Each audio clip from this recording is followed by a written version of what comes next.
पश्चिम बंगाल में विधानसभा चुनाव की तैयारियों के बीच ईडी की सक्रियता को लेकर शुरू हुआ विवाद थमने का नाम नहीं ले रहा। आईपैक के दफ्तर पर केंद्रीय एजेंसी की रेड को लेकर सुप्रीम कोर्ट में एक बार फिर सुनवाई हुई। इस दौरान जहां ईडी ने एक हलफनामा दायर कर ममता सरकार पर आरोप लगाए, वहीं राज्य सरकार ने भी कोर्ट में अपनी दलीलें पेश की।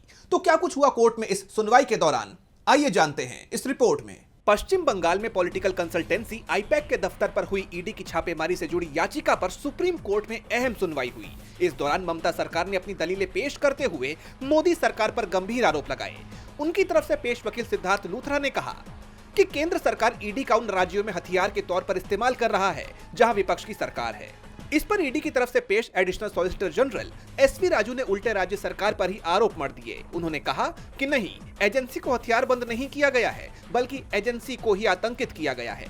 उन्होंने ममता सरकार पर ईडी के अधिकारियों को डराने धमकाने के आरोप लगाए। तीखी बहस के बीच कोर्ट ने दोनों पक्षों से कहा कि किसका हथियार के रूप में इस्तेमाल किया जा रहा है और किसे धमकाया जा रहा है, ये हम तय करेंगे। दरअसल ईडी का आरोप है कि 8 जनवरी को कोलकाता में आईपैक के दफ्तर और उसके निदेशक प्रतीक जैन के आवास पर छापेमारी के दौरान सीएम ममता बनर्जी ने जांच में बाधा डाली। आईपैक दफ्तर में घुसकर जरूरी डॉक्यूमेंट्स और इलेक्ट्रॉनिक सामग्री वो अपने साथ ले गई।